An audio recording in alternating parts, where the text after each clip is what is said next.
ಬಾಬಾ ಸಾಹೇಬ್ ಅಂಬೇಡ್ಕರ್ ಅಂದ ತಕ್ಷಣ ಅವರು ಬರೀ ದಲಿತರ ನಾಯಕರಿಗೆ ಮಾತ್ರ ಸೀಮಿತ ಮಾಡಿಟ್ಟು ಇವತ್ತು ಅವರಿಗೆ ನಾವು ದೊಡ್ಡ ಮೋಸ ಮಾಡ್ತಾ ಇದ್ದೀವಿ. ಇವತ್ತು ಇಷ್ಟೊಂದು ಮಹಿಳೆಯರು, ಕಾಂತಾ ನಾಯಕ್ ಅವರು ನಮ್ಮ ಸ್ಕಿಲ್ ಡೆವಲಪ್ಮೆಂಟ್ ಅಧ್ಯಕ್ಷರಾಗಿದ್ದಾರೆ, ಜಲ್ಜಾ ಮೇಡಮ್ ಅವರು MLC ಆಗಿದ್ದಾರೆ, ಸಂಜಯ್ ಇವತ್ತು ಫಸ್ಟ್ ರ್ಯಾಂಕ್ ತಂದಿದ್ದಾರೆ, ಇಷ್ಟೊಂದು ಮಹಿಳೆಯರಲ್ಲಿ ಕೂತಿದ್ದೀರಾ ಅಂದರೆ ಇದೆಲ್ಲನೂ ಕೂಡ ಡಾಕ್ಟರ್ ಬಾಬಾ ಸಾಹೇಬ್ ಅಂಬೇಡ್ಕರ್ ಅವರ ಪುಣ್ಯ. ಇಲ್ಲಿ ಸಾಕಷ್ಟು ಜನ ನಮ್ಮ ಯುವಕರು ಕೂತಿದ್ದೀರಾ, ದಯವಿಟ್ಟು ನಿಮಗೆ ಪುರ್ಸೊತ್ ಸಿಕ್ಕಿದಾಗೆಲ್ಲ ಕಾನ್ಸ್ಟಿಟ್ಯೂಂಟ್ ಅಸೆಂಬ್ಲಿ ಡಿಬೇಟ್ಸ್ ಓದಿ. ಆರ್ಟಿಕಲ್ 370 ಯಾಕೆ ಕಾಶ್ಮೀರಿಗೆ ಸಿಕ್ತು, ಮುಸಲ್ಮಾನರಿಗೆ ರಿಸರ್ವೇಷನ್ ಯಾಕೆ ಸಿಕ್ತು, ದಲಿತರಿಗೆ ರಿಸರ್ವೇಷನ್ ಯಾಕೆ ಸಿಕ್ತು, ಆರ್ಟಿಕಲ್ 371 ಅಂದರೆ ಏನು, ಬಂಜಾರಗಳಿಗೆ ಯಾಕೆ ST ನಲ್ಲಿ ಹಾಕಬೇಕು, ಯಾಕೆ SC ನಲ್ಲಿ ಹಾಕಬೇಕು, every single thing has been debated. ನೀವು ಹೇಳ್ದಾಗೆ ನಮ್ಮದಂತೂ ಜವಾಬ್ದಾರಿ ಇದೆ, ನಾವು ಮಾಡ್ತೀವಿ. ನೀವು ಹಿಂದೆ ಕೂತಿದ್ದೀರಲ್ಲ ನೀವು ಯುವಕರು, ನಿಮ್ಮ ಫ್ಯೂಚರ್ ಯೋಚನೆ ಮಾಡಿ. ಧರ್ಮ ರಕ್ಷಣೆ, ಗೋರಕ್ಷಣೆ, ಇವೆಲ್ಲ ಘೋಷಣೆಗಳೆಲ್ಲ ತಳವಾರಿಟ್ಕೊಂಡು ಓಡಾಡೋದೆಲ್ಲ ಬರೀ ಬಡವ್ರ ಮಕ್ಕಳಿಗೆ, ಯಾವ ಶ್ರೀಮಂತರ ಮಕ್ಕಳು ಮಾಡಲ್ಲ, ಯಾವ RSS ಅವ್ರ ಮಕ್ಕಳು ಮಾಡಲ್ಲ, ಯಾವ BJP ನಾಯಕರ ಮಕ್ಕಳು ಮಾಡಲ್ಲ.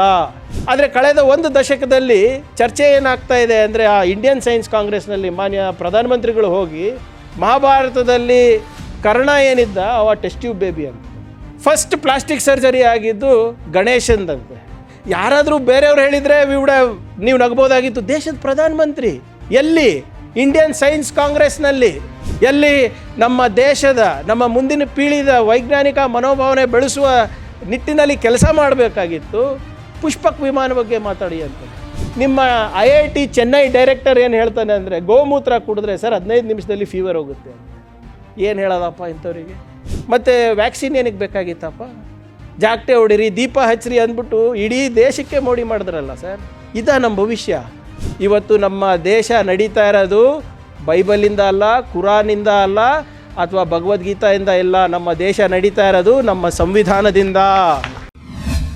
ಕರ್ನಾಟಕ ಬಂಜಾರ ಮಹಾಸಭಾ ವತಿಯಿಂದ ಆಯೋಜಿಸಲಾಗ್ತಿರುವ ಭಾರತ ರತ್ನ ಡಾಕ್ಟರ್ BR ಅಂಬೇಡ್ಕರ್ ಅವರ 134ನೇಯ ಜಯಂತ್ಯೋತ್ಸವದ ಸಂಭ್ರಮದ ಸಮಾರಂಭಕ್ಕೆ ಆಗಮನಿಸಿದಂಥ ಆತ್ಮೀಯರಾದಂಥ ಶ್ರೀ ಜಯದೇವ್ ನಾಯಕ್ ಸಾಹೇಬ್ರೆ, ಶ್ರೀಮತಿ BT ಲಲಿತಾ ನಾಯಕ್ ಮೇಡಮ್ ಅವರೇ, ಶ್ರೀ ಸುಭಾಷ್ ರಾಠೋಡ್ ಅವರೇ, ಶ್ರೀ ಅನಂತ್ ನಾಯಕ್ ಅವರೇ, ಹಿರಿಯರು ಆತ್ಮೀಯರಾದಂಥ ಶ್ರೀ ಪ್ರಕಾಶ್ ರಾಠೋಡ್ ಅವರೇ, ಶ್ರೀಮತಿ ಕಾಂತಾ ನಾಯಕ್ರವರೇ, ಶ್ರೀಮತಿ ಜಲ್ಜಾ ನಾಯಕ್ರವರೇ, ಶ್ರೀ ಗೋವಿಂದ್ರವರೇ, ಶ್ರೀ ರುದ್ರ ಪುನೀತ್ ಅವರೇ, ಶ್ರೀ ವಿಜಯ್ ಜಾಧವ್ ಅವರೇ, ಹಾಗೂ ಸಾಧಕರಾದಂಥ ಸಂಜನಾರವರೇ, ಜಯರಾಜ್ರವರೇ, ಬಸವರಾಜ್ ಅವರೇ, ಕೃಷ್ಣರವರೇ, ಹಾಗೂ ಆಸೀನರಾದಂಥ ಎಲ್ಲ ಗಣ್ಯಮಾನ್ಯರೇ, ಹಾಗೂ ಅಕ್ಕ ತಂಗಿಯರೇ, ತಾಯಂದಿರೇ, ಹಾಗೂ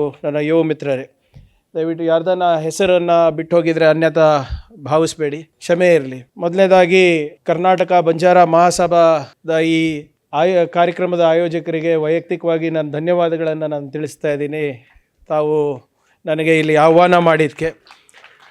ಯಾಕಂದರೆ ತಾವು ಹೇಳಿದ್ರಿ ಸುಭಾಷ್ ರಾಠೋಡ್ ಅವರು, ಸ್ವಲ್ಪ ಜನ ಕಮ್ಮಿ ಇದ್ದರೂ ಕ್ವಾಲಿಟೇಟಿವ್ ಜನ ಇದ್ದಾರೆ. ಕಮ್ಮಿ ಜಾಸ್ತಿ ಸಂಖ್ಯೆಯ ಪ್ರಶ್ನೆ ಅಲ್ಲ, ಪ್ರಶ್ನೆ ಇರೋದು ನಿಮ್ಮ ಇಂಟೆನ್ಷನ್ ಏನಿದೆ. ಆ ಇಂಟೆನ್ಷನ್ನಿಗೆ ಸರ್ಕಾರದ ಬೆಂಬಲ ಇದೆಯಾ, ನಮ್ಮ ಬೆಂಬಲ ಇದೆಯಾ, ನಿಮ್ಮದು ನಮಗೆ ಬೆಂಬಲ ಇದೆಯಾ, ಅದು ಇಂಪಾರ್ಟೆಂಟ್ ಇರ್ತದೆ. ಅದು 10 ಇರಲಿ, 10,000 ಜನನೇ ಇರಲಿ. ಸೊ ಆದ್ದರಿಂದ ಇವತ್ತು ತಾವೇನು ಮೊದಲನೇ ಬಾರಿಗೆ ಇದು ಮಾಡ್ತಾ ಇದ್ದೀರಾ, ಬಹಳ ಸ್ವಾಗತ. ಮುಂದಿನ ದಿನಗಳಲ್ಲಿ ಇದನ್ನು ದೊಡ್ಡ ಪ್ರಮಾಣದಲ್ಲಿ ಬೆಳೆಯುತ್ತೆ ಅಂದ್ಬಿಟ್ಟು ಯಾವುದೇ ರೀತಿಯಾದಂಥ ಸಂದೇಹ ನನಗಿಲ್ಲ. ಬಂಧುಗಳೇ, ನಾನು ಹೆಚ್ಚೇನು ಮಾತಾಡ್ಲಿಕ್ಕೆ ಹೋಗೋದಿಲ್ಲ, ಸಂಕ್ಷಿಪ್ತವಾಗಿ ಮಾತಾಡ್ಲಿಕ್ಕೆ ಬಯಸ್ತಾ ಇದ್ದೀನಿ. ಯಾಕಂದರೆ ಇವತ್ತು ಒಂದು ಭಾಳ ಮಹತ್ವವಾದಂಥ ಕಾಯ್ದೆಯನ್ನು ನಾವು ಅನುಷ್ಠಾನಕ್ಕೆ ತರಲಿಕ್ಕೆ ಪ್ರಯತ್ನ ನಾವು ಮಾಡ್ತಾ ಇದ್ದೀವಿ. ಈ ಗಿಗ್ ವರ್ಕರ್ಸ್ ಬಿಲ್ ಅಂತ ಏನಿದೆ, ಈ ಬಿಲ್ಲಲ್ಲಿ ನಾವು ಇರ್ಬೋದು ಮತ್ತು ಕಾರ್ಮಿಕ ಸಚಿವರು ಸಂತೋಷ್ ಲಾಡ್ ಅವರು ಸೇರಿ ಇವತ್ತು ಒಂದು ಸಮಾಲೋಚನೆ ಸಭೆಯನ್ನು ಇಟ್ಕೊಂಡಿದ್ವಿ. ಅದಕ್ಕೆ ಇಡೀ ರಾಷ್ಟ್ರದಿಂದ ಎಲ್ಲ ಪ್ರತಿಷ್ಠಿತ ಕಂಪನಿ CEOಗಳು, ಪ್ರೆಸಿಡೆಂಟ್ಗಳು ಬಂದಿದ್ದಾರೆ.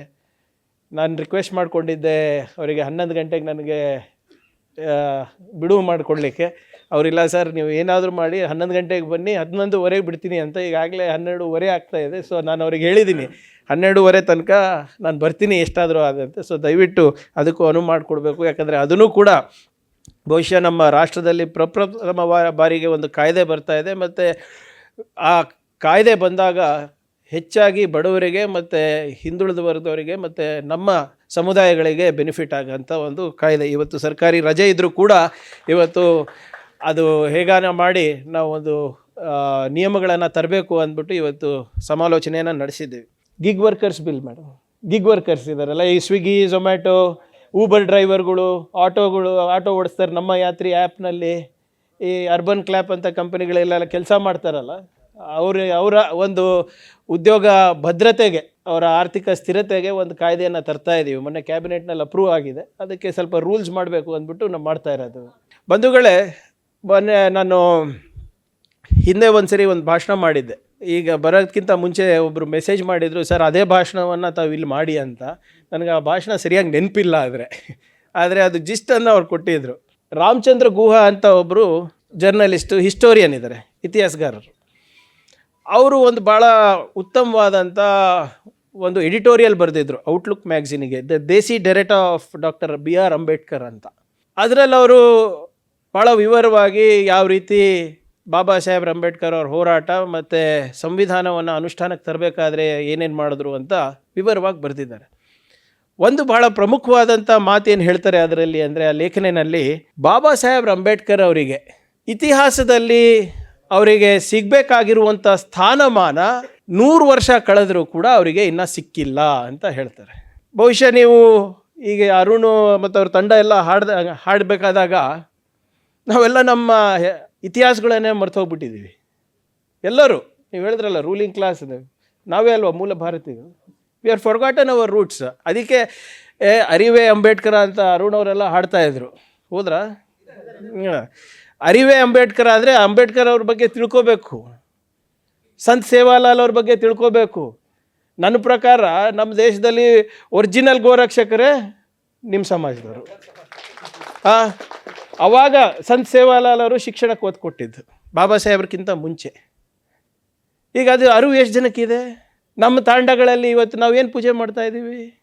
ನಮ್ಮ ಓಣಿಗಳಲ್ಲಿ ಏನು ಪೂಜೆ ಮಾಡ್ತಾಯಿದ್ದೀವಿ? ನೀವು HD ಕೋಟೆಯಲ್ಲಿ ಹೋಗಿ ಡಾಕ್ಟರ್, ಅಲ್ಲಿವಾಗ ಮುಂಚೆ ಕಲ್ಗಳು ಪೂಜೆ ಮಾಡ್ತಾಯಿದ್ರು, ಈಗೇನು ಪೂಜೆ ಮಾಡ್ತಾಯಿದ್ದಾರೆ? ಪ್ರಕೃತಿಗೆ ಪೂಜೆ ಮಾಡ್ತಾಯಿದ್ರು ಮುಂಚೆ. ಈಗೇನು ಪೂಜೆ ಮಾಡ್ತಾರೆ?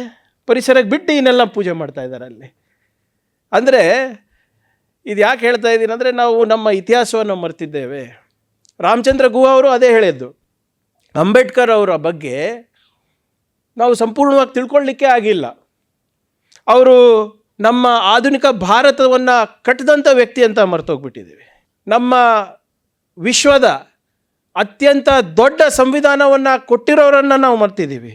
ಅವರು ನಮ್ಮ ದೇಶದಲ್ಲಿ ಪ್ರತಿಯೊಬ್ಬ ನಾಗರಿಕರಿಗೆ ಒಂದು ಸ್ವಾಭಿಮಾನದ ಬದುಕನ್ನು ಕೊಟ್ಟಿರೋದು, irrespective of cost and community, ಆ ಲೈಫ್ ಆಫ್ ಡಿಗ್ನಿಟಿ ಏನು ಕೊಟ್ಟಿರೋದನ್ನು ನಾವು ಮರ್ತೋಗ್ಬಿಟ್ಟಿದ್ದೀವಿ. ಅವರು ಕಾನೂನು ತಜ್ಞರಂತ ಮರ್ತೋಗ್ಬಿಟ್ಟಿದ್ದೀವಿ, ಅವರು ಆರ್ಥಿಕ ತಜ್ಞರಂತ ಮರ್ತೋಗ್ಬಿಟ್ಟಿದ್ದೀವಿ.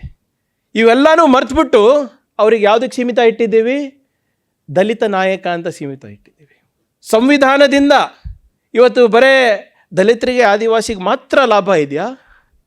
ಆರ್ಥಿಕವಾಗಿ ಹಿಂದುಳಿದ ಮೇಲ್ವರ್ಗದವ್ರಿಗೆ ಏನೂ ಲಾಭ ಇಲ್ವಾ? ಅಲ್ಪಸಂಖ್ಯಾತರಿಗೆ ಲಾಭ ಇಲ್ವಾ? ಹಿಂದುಳಿದ ವರ್ಗದವರಿಗೆ ಲಾಭ ಇಲ್ವಾ? ಎಲ್ಲರಿಗೂ ಲಾಭ ಇದೆ, ಎಲ್ಲರೂ ಅದರ ಲಾಭನೂ ಕೂಡ ಪಡಿತಾ ಇದ್ದಾರೆ. ಆದರೆ ಬಾಬಾ ಸಾಹೇಬ್ ಅಂಬೇಡ್ಕರ್ ಅಂದ ತಕ್ಷಣ ಅವರು ಬರೀ ದಲಿತರ ನಾಯಕರಿಗೆ ಮಾತ್ರ ಸೀಮಿತ ಮಾಡಿಟ್ಟು ಇವತ್ತು ಅವರಿಗೆ ನಾವು ದೊಡ್ಡ ಮೋಸ ಮಾಡ್ತಾ ಇದ್ದೀವಿ ಅಂತ ಹೇಳ್ತಾರೆ. ಅವ್ರ ಬಗ್ಗೆ ಇನ್ನೂ ಹೆಚ್ಚು ತಿಳ್ಕೊಳ್ಳೋದು ಭಾಳ ಇದೆ. ಈಗ ನಮ್ಮ ಹೇಳ್ದಂಗೆ ಅರಿವೇ ಅಂಬೇಡ್ಕರ ಅಂತ ಹೇಳ್ತಾರೆ. ಎಷ್ಟು ಜನಕ್ಕೆ ಗೊತ್ತು? ಅವರು ಕೊಲಂಬಿಯಾ ಯೂನಿವರ್ಸಿಟಿನಲ್ಲಿ ಓದ್ತಿದ್ದಾಗ 29 ಕೋರ್ಸ್ ಅರ್ಥಶಾಸ್ತ್ರದಲ್ಲಿ ತಗೊಂಡಿದ್ರು, 11 ಕೋರ್ಸ್ಗಳು ಇತಿಹಾಸದಲ್ಲಿ ತಗೊಂಡಿದ್ರು, 6 ಸಮಾಜಶಾಸ್ತ್ರ, 5 ತತ್ವಶಾಸ್ತ್ರ, 4 ಮಾನವಶಾಸ್ತ್ರ, 3 ರಾಜಕೀಯ ಅಂದರೆ ಪೊಲಿಟಿಕಲ್ ಸೈನ್ಸು. ಅದ್ರ ಜೊತೆಗೆ ಫ್ರೆಂಚ್, ಜರ್ಮನಿನೂ ಕಲಿತರು. ಏನು ಸಂಜನಾ ಮೀರಿಸ್ಬೇಕು? ಇಮ್ಯಾಜಿನ್, ಇದು ಬರೀ ಕೊಲಂಬಿಯಾ ಯೂನಿವರ್ಸಿಟಿನಲ್ಲಿ. ಇನ್ನು ಅವರು ಲಂಡನ್ ಸ್ಕೂಲ್ ಆಫ್ ಎಕನಾಮಿಕ್ಸಲ್ಲೂ ಕೂಡ ಓದಿದ್ರು ಅವರು. He was the first trained economist in Asia. He was the only trained economist in the cabinet. ಇವತ್ತು ರಿಸರ್ವ್ ಬ್ಯಾಂಕ್ ಆಫ್ ಇಂಡಿಯಾ ಬಗ್ಗೆ ಎಷ್ಟು ಮಾತಾಡ್ತೀವಿ, ಅದಕ್ಕೆ ಸ್ಥಾಪನೆ ಮಾಡಿಸಿದ್ದು ಯಾರು ಗೊತ್ತಾ? ಬಾಬಾ ಸಾಹೇಬ್ ಅಂಬೇಡ್ಕರ್. ಫೈನಾನ್ಷಿಯಲ್ ಕಮಿಷನ್ ಬಗ್ಗೆ ಮಾತಾಡ್ತೀವಿ, ಅದನ್ನು ಸ್ಥಾಪನೆ ಮಾಡಿದ್ದು ಯಾರು? ಅದಕ್ಕೆ ನಿಯಮಗಳನ್ನು ಇಟ್ಟಿದ್ದು ಯಾರು? ಬಾಬಾ ಸಾಹೇಬ್ ಅಂಬೇಡ್ಕರ್. ಇವತ್ತು ಕೇಂದ್ರ ಮತ್ತು ರಾಜ್ಯ ಸರ್ಕಾರದ ಆಯಾ ವ್ಯಾಯದ ಸಂಬಂಧಗಳು ಹೇಗಿರಬೇಕು ಅಂದ್ಬಿಟ್ಟು ಇವತ್ತು ಅದು ಮೂಲ ನಿಯಮಗಳನ್ನು ಸ್ಥಾಪನೆ ಮಾಡಿದ್ದು ಬಾಬಾ ಸಾಹೇಬ್ ಅಂಬೇಡ್ಕರ್ ಅವರು. ಇವತ್ತೇನು ಡಿಮಾನಿಟೈಸೇಷನ್ ಅಂತ ಇಷ್ಟೆಲ್ಲ ಮಾತಾಡ್ತಾರಲ್ಲ, ನರೇಂದ್ರ ಮೋದಿ ಅವರು ಅವಾಗಲೇ ಸಜೆಸ್ಟ್ ಮಾಡಿದರು ಯಾವ ರೀತಿ ಡಿಮಾನಿಟೈಸೇಷನ್ ಆಗಬೇಕು ಪ್ರತಿ 10 ವರ್ಷ 15 ವರ್ಷಕ್ಕೆ ಅಂತ, ವೈಜ್ಞಾನಿಕವಾಗಿ ಮಾಡಬೇಕು ಅಂತ ಅವ್ರು ಹೇಳಿದ್ದು. ಇವೆಲ್ಲ ನಾವು ಮರ್ತೋಗ್ಬಿಟ್ಟಿದ್ದೀವಿ. ಅದಕ್ಕೆ ಹಿಂದಿನ ಸರ್ಕಾರದಲ್ಲಿ ತಮ್ಮೆಲ್ಲರ ಆಶೀರ್ವಾದದಿಂದ ನನಗೆ ಅವಕಾಶ ಸಿಕ್ಕಾಗ ಪ್ರಕಾಶ್ ರಾಠೋಡ್ ಸಾಹೇಬ್ರಿಗೆ ನೆನಪಿರ್ಬೋದು, 125ನೇ ವರ್ಷದ ಸನ್ನಿವೇಶ ಇದ್ದಾಗ ನಮ್ಮ ಕೆಲವು ಸಚಿವರು ನಾವು ಒಂದು ದೊಡ್ಡ ಪ್ರಮಾಣದಲ್ಲಿ ಫಂಕ್ಷನ್ ಮಾಡೋಣ ಪ್ಯಾಲೇಸ್ ಗ್ರೌಂಡ್ನಲ್ಲಿ, ಸಾವಿರಾರು ಎಲ್ಲ ನಮ್ಮ ಅಭಿವೃದ್ಧಿ ನಿಗಮಗಳಿವೆ ಅಲ್ಲ, ಎಲ್ಲ ಅಭಿವೃದ್ಧಿ ನಿಗಮಗಳಿದೆ, ಫಲಾನುಭವೀಕರಿಸಿ ಒಂದು ಭಾಷಣ ಮಾಡಿಸಿ ಅವರಿಗೆ ಚೆನ್ನಾಗಿ ಊಟ ಮಾಡಿಸಿ ಅವರಿಗೆಲ್ಲ ಪತ್ರಗಳು ಕೊಡೋಣ ಅಂತ ಹೇಳಿದ್ರು. ನಾನು ಒಬ್ಬನೇ ಅದಕ್ಕೆ ವಿರೋಧ ಮಾಡಿದೆ. ನಾನು ಹೇಳಿದೆ ಸಿದ್ದರಾಮಯ್ಯ ಸಾಹೇಬರಿಗೆ, ಸರ್ 125 ವರ್ಷ ಆಗಿದೆ, ಅವರ ಕೊಡುಗೆ ಅಪಾರವಾಗಿದೆ, ಆರ್ಥಿಕ ತಜ್ಞರಾಗಿ ದಯವಿಟ್ಟು ಒಂದು ಸಮಾವೇಶ ಮಾಡಿಬಿಟ್ಟು ಸುಮ್ಮನೆ ಮುಗಿಸೋದು ಬೇಡ, ನೀವು ಸಮಾವೇಶ ಮಾಡಿ, 100 ಸಮಾವೇಶ ಮಾಡೋಣ ಬೇಕಿದ್ರೆ, ಆದರೆ ಅವ್ರ ಹೆಸರಲ್ಲಿ ಶಾಶ್ವತವಾಗಿ ಒಂದು ಸ್ಕೂಲ್ ಆಫ್ ಎಕನಾಮಿಕ್ಸ್ ತೆಗಿಬೇಕು ಅಂತ ಪ್ರಸ್ತಾವನೆ ಇಟ್ಟೆ.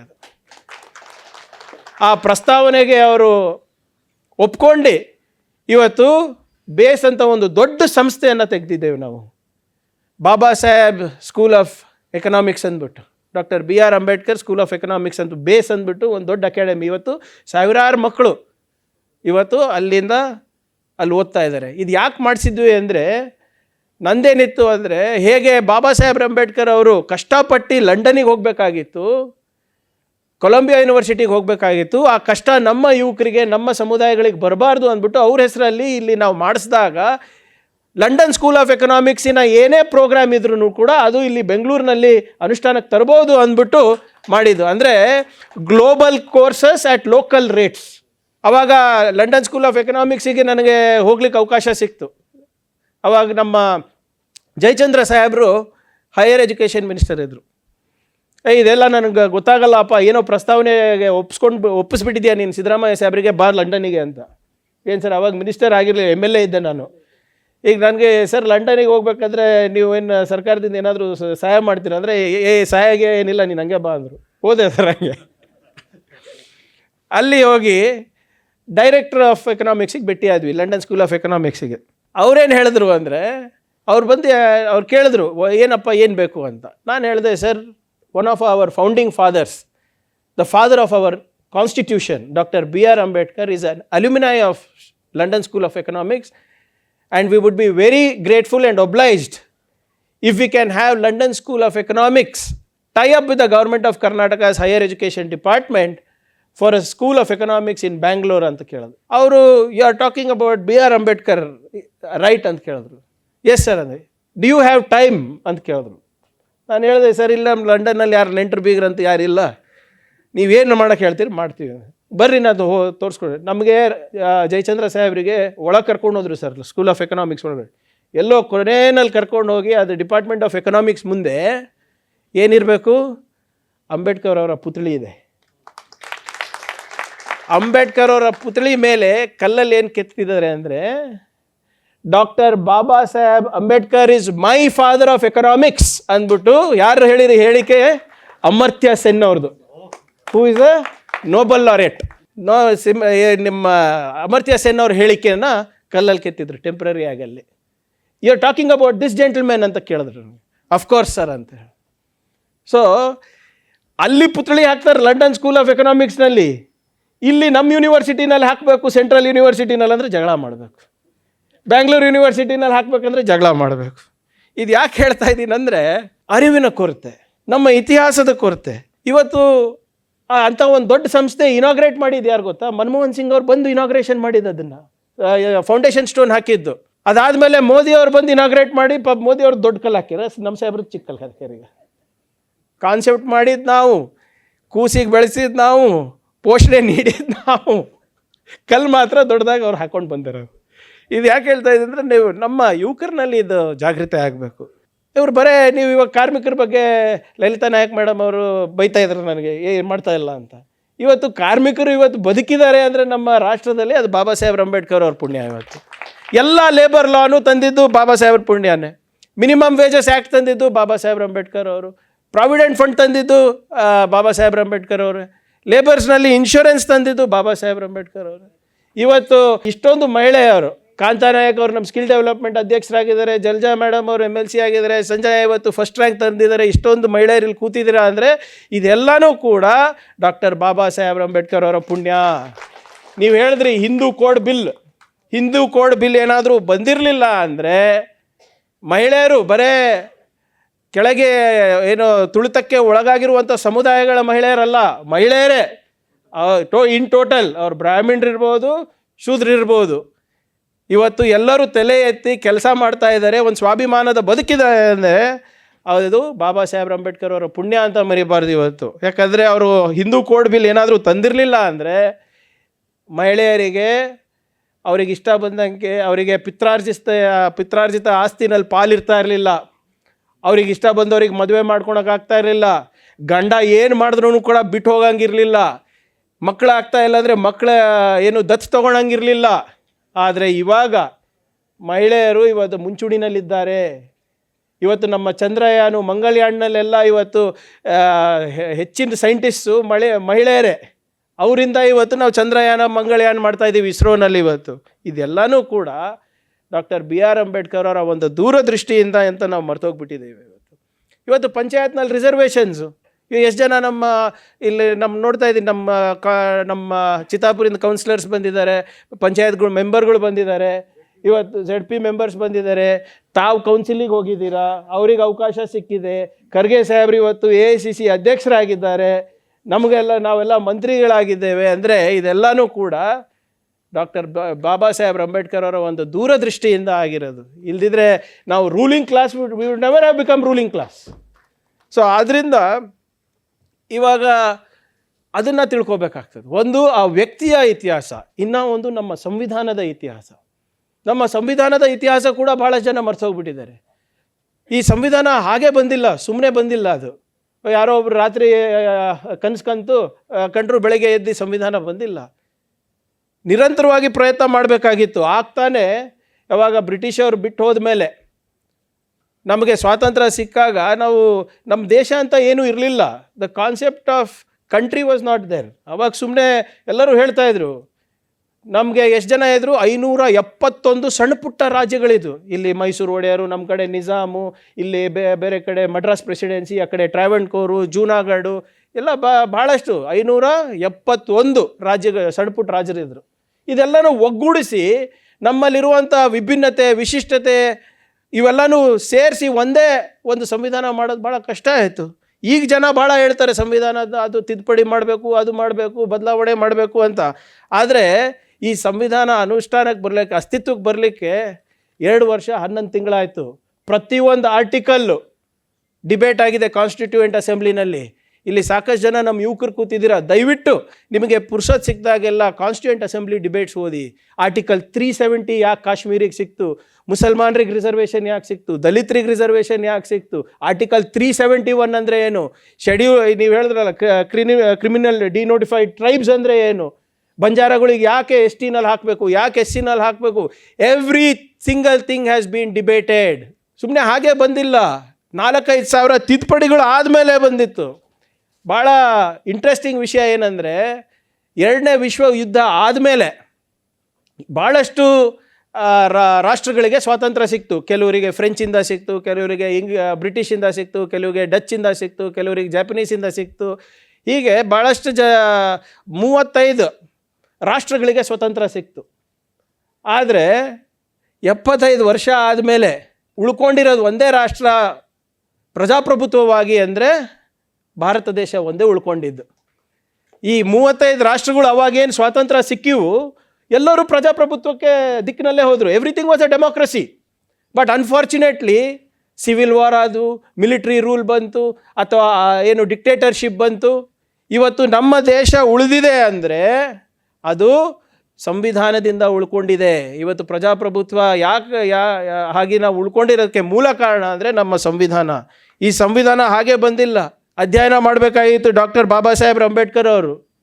England, France, Ireland, Canada, Russia, Australia, South Africa, Japan, ಈ ಎಲ್ಲ ರಾಷ್ಟ್ರಗಳ ಸಂವಿಧಾನವನ್ನು ಅಧ್ಯಯನ ಮಾಡಿಬಿಟ್ಟು ಇವತ್ತು ಭಾರತದ ಸಂವಿಧಾನವನ್ನು ಬಂದಿದೆ. ಇವತ್ತು ಸುಮ್ಮನೆ ಹಾಗೆ ಬಂದಿಲ್ಲ ಸರ್. ಇದು ಸುಮ್ಮನೆ ಜನ ಏನಾದರೂ ಹೇಳ್ತಾರೆ. ನೀವೇ ಯೋಚನೆ ಮಾಡಿ, ನಮ್ಮಲ್ಲಿ ಇಷ್ಟು ಧರ್ಮಗಳಿವೆ, 25,000 ಉಪಜಾತಿಗಳಿವೆ. ನಮ್ಮ ಆಹಾರ ಬೇರೆ, ನಮ್ಮ ಉಡುಪು ಬೇರೆ, ನಮ್ಮ ಪದ್ಧತಿಗಳು ಬೇರೆ, ನಮ್ಮ ಗ್ರಂಥಗಳು ಬೇರೆ. ಆದರೂ ಕೂಡ ಇವತ್ತು ನಮ್ಮ ದೇಶ ನಡೀತಾ ಇರೋದು ಬೈಬಲಿಂದ ಅಲ್ಲ, ಕುರಾನಿಂದ ಅಲ್ಲ, ಅಥವಾ ಭಗವದ್ಗೀತೆಯಿಂದ ಇಲ್ಲ. ನಮ್ಮ ದೇಶ ನಡೀತಾ ಇರೋದು ನಮ್ಮ ಸಂವಿಧಾನದಿಂದ. ಅದನ್ನು ತಿಳ್ಕೊಬೇಕಾಗಿದೆ ಜನರು. ಯಾಕಂದರೆ ಈಗ ಏನಾಗ್ತಾ ಇದೆ, ಭಾಳಷ್ಟು ಈಗ ಕಳೆದ ಒಂದು 10-11 ವರ್ಷದಲ್ಲಿ ಏನು ವಕೀಲರು ಈ ಒಂದು ಪದ ಭಾಳಷ್ಟು ಕೇಳ್ತಾ ಇದ್ದೀವಿ. ಏನು ಪದ ಅಂದರೆ ಆ್ಯಂಟಿ ನ್ಯಾಷನಲ್. ಹೌದಾ ಇಲ್ಲ? ದೇಶದ್ರೋಹಿ. ನನಗೆ ಮತ್ತು ಯಾವುದಾದ್ರೂ ಒಂದು ವಿಚಾರಕ್ಕೆ ನಮಗೆ ಆಗ್ತಾ ಇಲ್ಲ, ನಾವು ಅದ್ರ ಬಗ್ಗೆ ಪ್ರತಿಪಾದನೆ ಮಾಡಿದ್ರೆ ನೀನು ದೇಶದ್ರೋಹಿ ಅಂತ ಇದೆ. ನಿಮ್ಮ ಗ್ರಂಥದ ಬಗ್ಗೆ ಏನಾದರೂ ಲೋಪ ಇದ್ದರೆ ನೀನು ದೇಶದ್ರೋಹಿ ಅಂತ ಇದೆ. RSS ವಿಚಾರ ಏನಾದರೂ ಪ್ರಸ್ತಾಪ ಮಾಡಿದ್ರೆ ನೀವು ದೇಶದ್ರೋಹಿ ಅಂತ. ಹೀಗೆ ನೀವು ಹೇಳಿದ್ರಲ್ಲ, ನೀವು ಯಾವುದು ಮಸಾಕರ್ ಬಗ್ಗೆ, ಮಾನ್ಗಢ್ ಮಸಾಕರು, ಮತ್ತು ನೀವು ಅದಕ್ಕಿಂತ ಮುಂಚೆ ಪ್ರಸ್ತಾಪ ಮಾಡಿದ್ದು ಸ್ವಾತಂತ್ರ್ಯ ಹೋರಾಟದಲ್ಲಿ ಬುಂಡೇಲ್ಖಂಡ್ ಹೋರಾಟ ಇದ್ರ ಸರ್ RSS ಅವರದ್ರಲ್ಲಿ? ನೀವಿದ್ರಿ, RSS ಎಲ್ಲಿದ್ದರು? ಆದರೆ ಅವ್ರ ಹತ್ರ ದೇಶದ್ರೋಹಿ ಪಾಠಗಳನ್ನು, ದೇಶಭಕ್ತಿ ಪಾಠಗಳನ್ನು ಕೇಳಬೇಕಾಗಿದೆ. ಸ್ವಾತಂತ್ರ್ಯ ಹೋರಾಟದಲ್ಲಿ ಇದಿರಲಿಲ್ಲ, ದಾಂಡಿ ಮಾರ್ಚ್ ಮಾಡಬೇಕಾದ್ರೆ ಇರಲಿಲ್ಲ, ಸೈಮನ್ ಗೋ ಬ್ಯಾಕ್ ಘೋಷಣೆ ಕೂಗ್ದಾಗಿರಲಿಲ್ಲ, ರೌಂಡ್ ಟೇಬಲ್ಗಳು ಮಾಡ್ದಾಗಿರಲಿಲ್ಲ, ಇಂಡಿಯಾ ಪಾಕಿಸ್ತಾನ ವಿಭಜನೆ ಆದಾಗಿರಲಿಲ್ಲ, ಇಂಡಿಯಾ ಪಾಕಿಸ್ತಾನ ಜೊತೆ ಯುದ್ಧ ಆದಾಗಿರಲಿಲ್ಲ, ಇಂಡಿಯಾ ಚೈನಾ ಯುದ್ಧ ಆದಾಗಿರಲಿಲ್ಲ, ಸಂವಿಧಾನ ಅನುಷ್ಠಾನಕ್ಕೆ ಬರಬೇಕಾದ್ರೆ ಇರಲಿಲ್ಲ. ಆದರೂ ಕೂಡ ಅವ್ರ ದೇಶಭಕ್ತರು, ನಾವೆಲ್ಲ ದೇಶದ್ರೋಹಿಗಳು. ಅವ್ರಿಗೆ ಯಾಕೆ ನಮಗೆ ಆಗಲ್ಲ ಅಂದರೆ ಆ ಆಲೋಚನೆಗಳಲ್ಲಿ ನಮಗೆ ಜಾಗನೇ ಇಲ್ಲ. ಆ ಆಲೋಚನೆಗಳಲ್ಲಿ ನೀವು ಲೆಕ್ಕಕ್ಕೆ ಇಲ್ಲ. You are not there. ನಮ್ಮ ತತ್ವ ಸಿದ್ಧಾಂತದಲ್ಲಿ ಸಂತ್ ಸೇವಾಲಾಲ್ ಅವರು ಇದ್ದಾರೆ, ಬಸವಣ್ಣನವರು ಇದ್ದಾರೆ, ಬಾಬಾ ಸಾಹೇಬ್ ಅಂಬೇಡ್ಕರ್ ಅವರು ಇದ್ದಾರೆ. ಯಾರಾದರೂ ಒಂದು RSS ಅವರ ಹೆಸರಲ್ಲಿ ಬಾಯಿನಲ್ಲಿ ಸಂತ್ ಸೇವಾಲಾಲ್ ಅವರ ಹೆಸರು ಕೇಳಿದ್ದೀರೇನು ಸರ್? ಬಸವಣ್ಣ ಅವ್ರ ಹೆಸರು ಕೇಳಿದ್ದೀರಾ? ಬುದ್ಧನ ಹೆಸರು ಕೇಳಿದ್ದೀರಾ? ಅವರಿಗೂ ದಶಾವತಾರ ಅಂತ ನೀವು ಹೇಳ್ದಂಗೆ ಮಾಡಿಬಿಟ್ಟು ಅದ್ರಿಗೂ ಹೈಜಾಕ್ ಮಾಡ್ಲಿಕ್ಕೆ ಟ್ರೈ ಮಾಡ್ತಾ ಇದ್ದಾರೆ. ಇವತ್ತು ಅವ್ರು ಹೇಳ್ತಾ ಇದ್ದಾರೆ, ನಾವೇನಾದರೂ ಹೇಳಿದ್ರೆ ಇಲ್ಲ ನೀವು ದೇಶದ್ರೋಹಿ ಅಂತ ಹೇಳ್ಬಿಡ್ತಾರೆ. ಇದನ್ನೂ ಕೂಡ ಡಾಕ್ಟರ್ BR ಅಂಬೇಡ್ಕರ್ ಅವರು ಭಾಷಣದಲ್ಲಿ ಹೇಳಿದ್ದಾರೆ. ನವೆಂಬರ್ 25, 1945 ಕೊನೆಯ ಭಾಷಣ ಬಾಬಾ ಸಾಹೇಬ್ ಅಂಬೇಡ್ಕರ್ ಅವ್ರದ್ದು ಕಾನ್ಸ್ಟಿಟ್ಯೂಂಟ್ ಅಸೆಂಬ್ಲಿನಲ್ಲಿ ದಯವಿಟ್ಟು ಓದಬೇಕು ತಾವೆಲ್ಲರೂ. ಅದರಲ್ಲಿ ಭಾಳ ಸ್ಪಷ್ಟವಾಗಿ ಅಲ್ಲಿ ಹೇಳ್ತಾರೆ who is on anti national ಅಂತ. ಬಾಬಾ ಸಾಹೇಬ್ರು ಅಂತಾರೆ, ಹಿಂದೆ ನಮಗೆ ಸಂವಿಧಾನ ಇರಲಿಲ್ಲ, ಈಗ ಸಂವಿಧಾನ ಇದೆ. ನಾವು ಒಂದು ರಾಷ್ಟ್ರವಾಗಿ ನಾವೆಲ್ಲರೂ ಒಗ್ಗೂಡಿದ್ದೇವೆ. ನಮ್ಮಲ್ಲಿ ವಿಭಿನ್ನತೆ ಇದೆ, ವಿಶಿಷ್ಟತೆಗಳಿದೆ, ನಮ್ಮ ಆಚರಣೆಗಳು ಬೇರೆ ಇದೆ, ವೈವಿಧ್ಯತೆ ಇದೆ. ಈ ವೈವಿಧ್ಯತೆಯನ್ನು ನಾವು ಕಾಪಾಡ್ಕೊಂಡು ಹೋಗಬೇಕು. ಯಾವುದಾದ್ರೂ ತತ್ವ ಸಿದ್ಧಾಂತ ಅಥವಾ ವ್ಯಕ್ತಿ ನಮ್ಮಲ್ಲೇ ಜಗಳ ಹಚ್ತಾರೆ, ಜಾತಿ ಹೆಸರು ಮೇಲೆ, ಧರ್ಮದ ಹೆಸರು ಮೇಲೆ ಅಸೂಯೆ ಉಂಟು ಮಾಡ್ತಾರೆ, ಆ ವ್ಯಕ್ತಿ ಮತ್ತು ಆ ತತ್ವ, ಆ ಸಿದ್ಧಾಂತ ಆ್ಯಂಟಿ ನ್ಯಾಷನಲ್ ಅಂತ ಹೇಳ್ತಾರೆ ಅವರು. ಯಾರು ನಮ್ಮಲ್ಲೇ ಜಗಳ ಹಚ್ತಾರಲ್ಲ, in the name of religion, in the name of caste, in the name of jealousy, ಅಂಥವ್ರಿಗೆ ದೂರ ಇಡಬೇಕು ನಾವು. ಧರ್ಮ ಆಧಾರದ ಮೇಲೆ ನಾವು ರಾಷ್ಟ್ರವನ್ನು ಕಟ್ಟಿದ್ರೆ, if you place creed above country, our country will lose its freedom for a second time because of these anti nationals ಅಂತ ಹೇಳ್ತಾರೆ. ಇವತ್ತು ಜಾತಿ ರಾಜಕಾರಣ ಯಾರು ಮಾಡ್ತಾ ಇರೋದು? ಧರ್ಮದ ರಾಜಕಾರಣ ಯಾರು ಮಾಡ್ತಾ ಇರೋದು? ನಮ್ಮ ಸಮಾಜದಲ್ಲಿ ಒಡಗ್ತಾ ಇರೋದು ಯಾರು? ನಾವು ಮೇಲೆ ನೀವು ಕೆಳಗೆ ಅಂತ ಹೇಳ್ತಾ ಇರೋರು ಯಾರು? ಆ ಆಲೋಚನೆ ಸರಿ ಇಲ್ಲ ಅಂದರೆ ನೀವು ದೇಶದ್ರೋಹಿ ಅಂತ ಹೇಳ್ತಾ ಇರೋದು ಯಾರು? ಅದನ್ನು ನೀವು ಯೋಚನೆ ಮಾಡಬೇಕು. ಈಗ ನೀವು ಹೇಳಿದಾಗೆ ನಮ್ಮದಂತೂ ಜವಾಬ್ದಾರಿ ಇದೆ, ನಾವು ಮಾಡ್ತೀವಿ. ನೀವು ಹಿಂದೆ ಕೂತಿದ್ದೀರಲ್ಲ ನೀವು ಯುವಕರು, ನಿಮ್ಮ ಫ್ಯೂಚರ್ ಯೋಚನೆ ಮಾಡಿ. ಇವೆಲ್ಲ ಈ ಧರ್ಮ ರಕ್ಷಣೆ, ಗೋರಕ್ಷಣೆ, ಇವೆಲ್ಲ ಘೋಷಣೆಗಳೆಲ್ಲ ತಳವಾರಿಟ್ಕೊಂಡು ಓಡಾಡೋದೆಲ್ಲ ಬರೀ ಬಡವ್ರ ಮಕ್ಕಳಿಗೆ. ಯಾವ ಶ್ರೀಮಂತರ ಮಕ್ಕಳು ಮಾಡಲ್ಲ, ಯಾವ RSS ಅವ್ರ ಮಕ್ಕಳು ಮಾಡಲ್ಲ, ಯಾವ BJP ನಾಯಕರ ಮಕ್ಕಳು ಮಾಡಲ್ಲ. ನಾನು ಇದು ಯಾವಾಗಲೂ ಹೇಳ್ತೀನಿ, 10 ಸರಿ ಪ್ರತಿಪಾದನೆ ಮಾಡ್ತಾ ಇದ್ದೀನಿ ಇದನ್ನು. ಇದು ಯಾಕಂದರೆ ನಮ್ಮ ಯುವಕರಲ್ಲಿ ಇದು ಜಾಗೃತಿ ಬರೋದಿಲ್ಲ ಅಂದರೆ ಕಷ್ಟ ಆಗುತ್ತೆ. ನೀವೇ ನೋಡಿ ಅಪ್ಪ, ಈಗ ಹೋಲಿಕೆ ಮಾಡೋಣ, ಸುಮ್ಮನೆ ನಾನೇ ಉಡಾಫೆಯಾಗಿ ಮಾತಾಡೋದು ಬೇಡ ಯಾರೂ ಇಲ್ಲಿ. ನಮ್ಮ ರಾಜ್ಯ BJP ನಾಯಕರ ಮಕ್ಕಳು ಏನು ಮಾಡ್ತಾರೆ?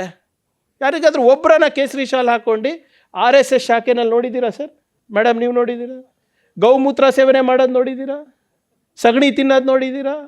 ಗೋರಕ್ಷಣೆ ಮಾಡೋದು ನೋಡಿದ್ದೀರಾ? ನೀವನ್ನ ನೋಡಿದ್ದೀರೇನಪ್ಪ? ಇಲ್ಲ. ಮತ್ತು ಏನಕ್ಕೆ ಪ್ರತಿಬಂಧನೆ ಮಾಡ್ತಾರೆ? ಅವರು ಒಂದು ಯಾರೋ ಒಬ್ಬರು BJP ಅವ್ರು ನಾನು ಕೇಳಿದ್ರು ಒಂದು ಸರಿ, ಪ್ರಿಯಾಂಕ್ ನೀನು ಹೇಳ್ತಿಲ್ಲಪ್ಪ ಇಷ್ಟೆಲ್ಲ ಮಾಡ್ತಿಲ್ಲ, ನಿನ್ನ ಮಕ್ಳು ಏನು ಮಾಡ್ತಾರೆ? ನನ್ನ ಮಕ್ಳಿಗೆ ನಾನು ಚೆನ್ನಾಗಿ ಓದಿಸ್ತಾ ಇದ್ದೀನಪ್ಪ, ನನ್ನ ಮಕ್ಕಳಿಗೆ ನಾನು ಒಳ್ಳೆ ಯೂನಿವರ್ಸಿಟಿಗೆ ಕಳಿಸ್ಬೇಕಂತ ಇದ್ದೀನಿ, ನನ್ನ ಮಕ್ಕಳಿಗೆ ನಾನು ಸಾಧ್ಯ ಆದರೆ ಫಾರಿನಿಗೂ ಕಳಿಸ್ಬೇಕಂತ ಇದ್ದೀನಿ. ಆದರೆ ನನ್ನ ಮಕ್ಕಳಿಗೆ ನಾನೇನು ಬಯಸ್ತಾ ಇದ್ದೀನಿ ಅದೇ ನಾನು ನಿಮಗೂ ಬಯಸ್ತಾ ಇದ್ದೀನಿ. ನೀವು ಫಾರಿನಿಗೆ ಹೋಗಬೇಕು, ನೀವು ಸರ್ಕಾರಿ ನೌಕರಿ ಸಿಗಬೇಕು, ನೀವು IAS ಆಗಬೇಕು, IPS ಆಗಬೇಕು, ಫಾರಿನ್ ಸರ್ವಿಸಲ್ಲಿ ನೀವು ಕೂಡ ಪಾಲ್ಗೊಳ್ಬೇಕು. ಆದರೆ ಹಂಗಲ್ಲ, ಬಡವ್ರ ಮಕ್ಕಳು ಶೋಷಿತರ ಮಕ್ಕಳಿಗೆ ಶಾಲೆ ಹಚ್ಚಬೇಕು, ಗೋರಕ್ಷಣೆ ಕೊಡಬೇಕು, ಅವ್ರ ಮಕ್ಕಳಿಗೆ ಫಾರಿನ್ ಕಳಿಸ್ಬೇಕು, ಬಿಸ್ನೆಸ್ ಮಾಡಬೇಕು, ಸ್ಟಾರ್ಟಪ್ಗಳು ಮಾಡಬೇಕು. ನಮ್ಮ ಮಕ್ಕಳು ಬೀದಿನಲ್ಲಿ ಧರ್ಮ ರಕ್ಷಣೆ ಗೋರಕ್ಷಣೆಗೆ ಓಡಾಡಬೇಕು. ಇದನ್ನು ನಮ್ಮ ಯುವಕರು ತಿಳ್ಕೊಂಡ್ರೆ ಸಾಕಾಗಿದೆ. ಕೊನೆಯದಾಗಿ ಮೊನ್ನೆ ಅಮಿತ್ ಶಾ ಅವರು ಒಂದು ಮಾತು ಹೇಳ್ತಾರೆ ಪಾರ್ಲಿಮೆಂಟ್ನಲ್ಲಿ. ಏನಂತ ಹೇಳ್ತಾರೆ ಅಂದರೆ, ಇತ್ತೀಚೆಗೆ ಫ್ಯಾಷನ್ ಆಗಿಬಿಟ್ಟಿದೆ ಅಂತ ಅಂಬೇಡ್ಕರ್ ಅವ್ರ ಹೆಸರು ಹೇಳೋದು. ನೀವು ಎಷ್ಟು ಸರಿ ಅಂಬೇಡ್ಕರ್ ಹೆಸರು ಜಪಿಸ್ತಾ ಇದ್ದೀರಾ ಅಷ್ಟೇ ಸರಿ ನೀವು ದೇವರ ಹೆಸರು ಜಪಿಸ್ಬಿಟ್ಟಿದ್ದಿದ್ರೆ ನಿಮ್ಗೆ ಮೋಕ್ಷ ಸಿಗ್ತಾಯಿತ್ತಲ್ಲ ಸ್ವಾಮಿ ಅಂತ on record on the floor of parliament ಹೇಳಿದೆ. ಅದಕ್ಕೆ ನಾನು ಹೇಳಿದೆ ಅವರಿಗೆ, ಮೀಡಿಯಾದವ್ರಿಗೆ ಕೇಳಿದಾಗ ನನಗೆ, ಇಲ್ಲಪ್ಪ ದೇವ್ರ ಹೆಸರು ಜಪಿಸಿದ್ರೆ ನನಗೆ ಮೋಕ್ಷ ಸಿಗುತ್ತೋ ಇಲ್ಲೋ ನನಗೆ ಗೊತ್ತಿಲ್ಲ, ಸ್ವರ್ಗ ಇದೆಯೋ ನರಕ ಇದೆಯೋ ನನಗೆ ಗೊತ್ತಿಲ್ಲ, ಆದರೆ ಬಾಬಾ ಸಾಹೇಬ್ ಅಂಬೇಡ್ಕರ್ ಅವರ ಹೆಸರು ಜಪಿಸಿದ್ರೆ ಇದೇ ಭೂಲೋಕದಲ್ಲಿ ನಾನು ಜೀವಂತ ಇದ್ದಾಗ ಒಂದು ಸ್ವಾಭಿಮಾನದ ಬದುಕನ್ನು ನನಗೆ ಸಿಗುತ್ತೆ ಅಂತ. ನೋಡಿ ಯಾವ ರೀತಿ ಅವ್ರಿಗೆ ಅಸೂಯೆ, ಯಾವ ರೀತಿ ಅವರು ದಿಕ್ಕು ತಪ್ಪಿಸೋದ್ರಲ್ಲಿ ಏನು ನಿಪುಣರಾಗ್ಬಿಟ್ಟಿದ್ದಾರೆ ಅದು. ಸೊ ಆದ್ದರಿಂದ ಈ ಧರ್ಮದ ನಶೆ ಏನು ಅವ್ರು ಕೊಡ್ತಾ ಇದ್ದಾರೆ ಅದರಲ್ಲಿ ದಯವಿಟ್ಟು ಬೀಳಕ್ಕೆ ಹೋಗ್ಬಿಡಿ. ನಮ್ಮ ಇತಿಹಾಸ ತಿಳ್ಕೊಳ್ಳೋಣ. ನಾವು ಹೇಳ್ದಂಗೆ go back home. I would suggest we go back to our roots. ನಮ್ಮ ಈಗ ಭಾಳಷ್ಟು ಜನ ಈಗ ಫ್ಯಾಷನ್ ಆಗಿಬಿಟ್ಟಿದೆ. ಈಗ ನೋಡಿದ್ರಲ್ಲ ಮಹಾರಾಷ್ಟ್ರ ಯಾವುದೋ ಒಂದು ಪಿಕ್ಚರ್ ರಿಲೀಸ್ ಆಗಿತ್ತು, ಯಾವುದೋ ಅದು ಮರಾಠ ಇದ್ರದ್ದು ಚಾವ ಅದು ರಿಲೀಸ್ ಆಗಿದ್ದಕ್ಕೆ ಔರಂಗಜೇಬಿಗೆ ಕಿತ್ಕೊಂಡು ಹೋಗ್ಬೇಕು, ಅದು ಯಾವುದೋ ಸಮಾಧಿಗೆನ ನೆಲಸಮ ಮಾಡಬೇಕು ಅಂತ. ಅವ್ನು ಸತ್ತಿದ್ದು 450 ವರ್ಷ ಆಯಿತು. ಆ ಔರಂಗಜೇಬ್ ಸತ್ತ ಮೇಲೆ ಮರಾಠರು 113 ವರ್ಷ ಆಳಿದ್ರು, ಅವರೇ ಸಮಾಧಿನ ಕೆಡಲಿಕ್ಕೆ ಹೋಗಿಲ್ಲ. ಇಡೀ ನಮ್ಮ ಸ್ವಲ್ಪ ದಯವಿಟ್ಟು ಗಮನಿಸಬೇಕು ಎಲ್ಲ. ಅಮೇರಿಕ ಅವರು, ಜರ್ಮನಿ ಅವರು, ಚೈನಾದವರು, ಜಪಾನ್ದವರು ಆರ್ಟಿಫಿಷಿಯಲ್ ಇಂಟೆಲಿಜೆನ್ಸ್ ಬಗ್ಗೆ ಮಾತಾಡಬೇಕಾದ್ರೆ ನಾವು ಔರಂಗಜೇಬ್ ಬಗ್ಗೆ ಮಾತಾಡ್ತೇವೆ, ಗೋರಿ ಬಗ್ಗೆ ಮಾತಾಡ್ತೇವೆ. ಏನಂತ ಗೋರಿ ನಮ್ಮ ಮಕ್ಕಳಿಗೆ ಔರಂಗಜೇಬ್ ಹತ್ರ ಕಳಿಸ್ಬೇಕಾ? ಏನು ಮುಂದಿನ ದಶಕದಲ್ಲಿ ಯಾವ ರೀತಿ ಇದು ಮುಂದೆ ಆಗ್ಬೇಕಂತ ವಿಜ್ಞಾನ ಅದೆಲ್ಲ ಏನಿಲ್ಲ ಇವ್ರದ್ದು. ನೀವು ಇಂಡಿಯನ್ ಸೈನ್ಸ್ ಕಾಂಗ್ರೆಸ್ಸಿನ ಇದು ತೆಗೆದು ನೋಡಿ ಪುಟಗಳು. ಇಂಡಿಯನ್ ಸೈನ್ಸ್ ಕಾಂಗ್ರೆಸ್ ಅಂದರೆ ಇದು ಶತಮಾನದಿಂದ ನಡ್ಕೊಂಡು ಬರ್ತಾ ಇರೋದು. It is a confluence of the best Indian scientists. ಅವರಲ್ಲಿ ಸೇರಿಬಿಟ್ಟು ಪ್ರತಿ ವರ್ಷ ಮುಂದಿನ 3-4 ವರ್ಷ 5 ವರ್ಷ ಯಾವ ದಿಕ್ಕಿನಲ್ಲಿ ವೈಜ್ಞಾನಿಕ ಮನೋಭಾವನೆಯನ್ನು ಬೆಳೆಸಬೇಕು ಅಂತ ಇದೆ, ಶತಮಾನದಿಂದ ನಡ್ಕೊಂಡು ಬಂದಿದೆ. ಆದರೆ ಕಳೆದ 1 ದಶಕದಲ್ಲಿ ಚರ್ಚೆ ಏನಾಗ್ತಾ ಇದೆ ಅಂದರೆ, ಆ ಇಂಡಿಯನ್ ಸೈನ್ಸ್ ಕಾಂಗ್ರೆಸ್ನಲ್ಲಿ ಮಾನ್ಯ ಪ್ರಧಾನಮಂತ್ರಿಗಳು ಹೋಗಿ ಮಹಾಭಾರತದಲ್ಲಿ ಕರ್ಣ ಏನಿದ್ದ ಅವ ಟೆಸ್ಟ್ ಟ್ಯೂಬ್ ಬೇಬಿ ಅಂತ, ಫಸ್ಟ್ ಪ್ಲಾಸ್ಟಿಕ್ ಸರ್ಜರಿ ಆಗಿದ್ದು ಗಣೇಶಂದಂತೆ. ನೀವು ನಗ್ತಾ ಇದ್ದೀರಾ. ಇದು ಯಾರಾದರೂ ಬೇರೆಯವ್ರು ಹೇಳಿದರೆ ನೀವು ನಗ್ಬೋದಾಗಿತ್ತು. ದೇಶದ ಪ್ರಧಾನಮಂತ್ರಿ ಎಲ್ಲಿ? ಇಂಡಿಯನ್ ಸೈನ್ಸ್ ಕಾಂಗ್ರೆಸ್ನಲ್ಲಿ. ಎಲ್ಲಿ ನಮ್ಮ ದೇಶದ ನಮ್ಮ ಮುಂದಿನ ಪೀಳಿದ ವೈಜ್ಞಾನಿಕ ಮನೋಭಾವನೆ ಬೆಳೆಸುವ ನಿಟ್ಟಿನಲ್ಲಿ ಕೆಲಸ ಮಾಡಬೇಕಾಗಿತ್ತು. ಪುಷ್ಪಕ್ ವಿಮಾನ ಬಗ್ಗೆ ಮಾತಾಡಿ ಅಂತಾರೆ. ದ್ವಾರಕಾ ಸಿಕ್ಕಿದೆ ಯಾರಿಗೆ ಸಿಕ್ಕಿದೆ ಸರ್? ಸ್ವರ್ಗ ಅಂತ ಹೇಳ್ತಾರಲ್ಲ. ಈಗ ನೀವೇ ಹೇಳಿ, ನೀವೆಲ್ಲ ನಮ್ಮ ಎಷ್ಟೊಂದು ಜನ ನಮ್ಮ ಇಲ್ಲಿ ಪೋಷಕರು ಇದ್ದೀರಾ, ನಿಮ್ಮ ಮಕ್ಕಳಿಗೆ ಓದ್ಬಿಟ್ಟು IITಗೆ ಹೋಗ್ಬೇಕಂತ ಆಸೆ ಇದೆಯಾ? ಇಲ್ಲ ಹೇಳಿ. IITನಲ್ಲಿ ಹೋಗಬೇಕು, IIIT. ನಿಮ್ಮ IIT ಚೆನ್ನೈ ಡೈರೆಕ್ಟರ್ ಏನು ಹೇಳ್ತಾನೆ ಅಂದರೆ, ಗೋಮೂತ್ರ ಕುಡಿದ್ರೆ ಸರ್ 15 ನಿಮಿಷದಲ್ಲಿ ಫೀವರ್ ಹೋಗುತ್ತೆ ಅಂತ. ಏನು ಹೇಳೋದಪ್ಪ ಇಂಥವರಿಗೆ?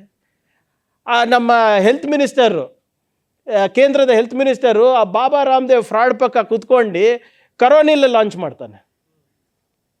ಮತ್ತು ವ್ಯಾಕ್ಸಿನ್ ಏನಕ್ಕೆ ಬೇಕಾಗಿತ್ತಪ್ಪ? ಜಾಗ್ಟೆ ಹೊಡಿರಿ, ದೀಪ ಹಚ್ಚಿರಿ ಅಂದ್ಬಿಟ್ಟು ಇಡೀ ದೇಶಕ್ಕೆ ಮೋಡಿ ಮಾಡಿದ್ರಲ್ಲ ಸರ್. ಇದಾ ನಮ್ಮ ಭವಿಷ್ಯ? ನೀವು ಯೋಚನೆ ಮಾಡಿ. ನಮ್ಮ ಯುವಕರು, ಬಾಬಾ ಸಾಹೇಬ್ ಅಂಬೇಡ್ಕರ್ ಅವರು grooming scientific temper is the duty of the government ಅಂತ ಅದನ್ನೂ ಕೂಡ ಸಂವಿಧಾನದಲ್ಲಿ ಹಾಕ್ಬಿಟ್ಟಿದ್ದಾರೆ. ಆದರೆ ನಾವು ಮಾಡ್ತಾ ಇರೋದೇನು? ಸೊ ಆದ್ದರಿಂದ ಹೇಳಬೇಕಾದ್ರೆ ಭಾಳಷ್ಟಿದೆ.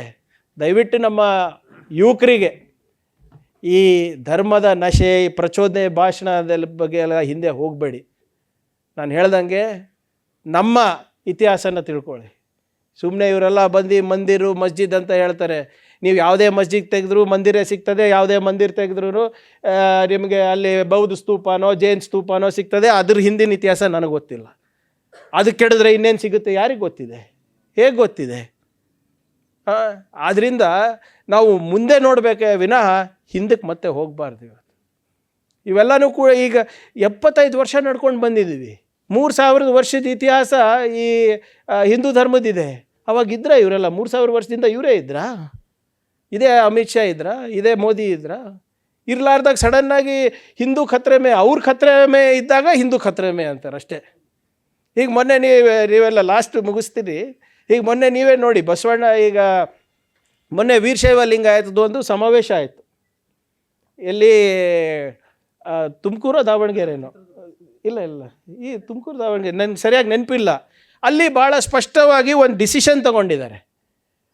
ನಾವು ಬಸವಣ್ಣನವರ ಅನ್ವಯಿಗಳು ಈ ಕಾಸ್ಟ್ ಸೆನ್ಸಸ್ ಬಂದಾಗ ದಯವಿಟ್ಟು ಯಾರು ಹಿಂದೂ ಅಂತ ಬರೆಸ್ಬೇಡಿ, ವೀರಶೈವ ಲಿಂಗಾಯತ ಅಂತ ಬರೆಸಿ ಅಂತ ಅವ್ರು ಹೇಳ್ತಾರೆ.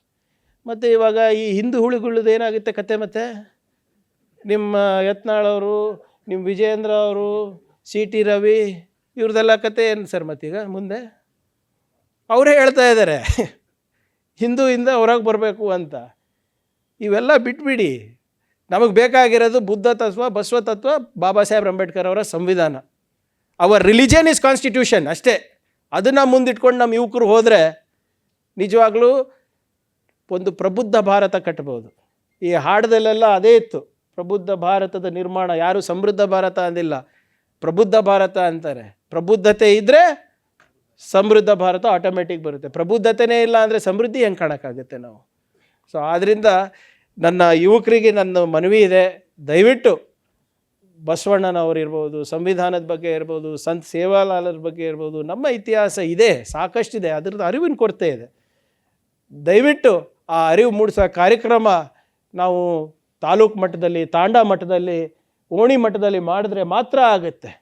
ಸೊ ಆದ್ದರಿಂದ ನಮ್ಮ ಕರ್ನಾಟಕ ಬಂಜಾರ ಮಹಾಸಭಾ ವತಿಯಿಂದ ನನ್ನ ಒಂದು ಬೇಡಿಕೆ ಇಷ್ಟೇ. ತಾವು ದಯವಿಟ್ಟು ಏನು ನಮ್ಮ ಇತಿಹಾಸದ ಬಗ್ಗೆ ತಾಂಡದಲ್ಲೂ ತಾವು ಇದ್ರ ಬಗ್ಗೆ ಪ್ರತಿಪಾದನೆ ಮಾಡಬೇಕು. ಅದಕ್ಕೆ ಏನು ಸಹಕಾರ ಇದ್ರೂ ಕೂಡ ನಾನು ಅದಕ್ಕೆ ನಿಮ್ಮ ಬೆನ್ನೆಲುವಾಗಿ ನಿಲ್ಲಕ್ಕೆ ನಾನು ಸದಾ ಸಿದ್ಧನಾಗಿರ್ತೇನೆ ಅಂತ ಹೇಳ್ತಾ ಇದ್ದೀನಿ. ಯಾಕಂದರೆ ಸಂತ ಸೇವಾಲಾಲ್ ಅವರ ತತ್ವ ಬೇರೆ ಇದಿಲ್ಲ, ಸಂವಿಧಾನದ ಆಶಯಗಳು ಬೇರೆ ಇದಿಲ್ಲ.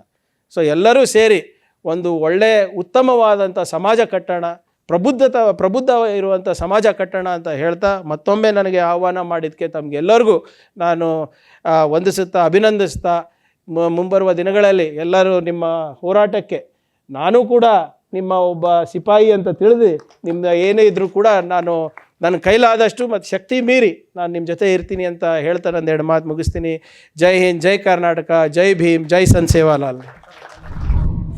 ಮತ್ತಷ್ಟು ವಿಶೇಷ ವಿಡಿಯೋಗಳನ್ನು ನೋಡಲು ಮತ್ತು ಹೊಸ ವಿಡಿಯೋಗಳ ಬಗ್ಗೆ ತಿಳಿಯಲು ಈ ದಿನ .com ಯೂಟ್ಯೂಬ್ ಚಾನೆಲ್ ಸಬ್ಸ್ಕ್ರೈಬ್ ಮಾಡಿ ಮತ್ತು ಬೆಲ್ ಐಕಾನ್ ಕ್ಲಿಕ್ ಮಾಡಿ.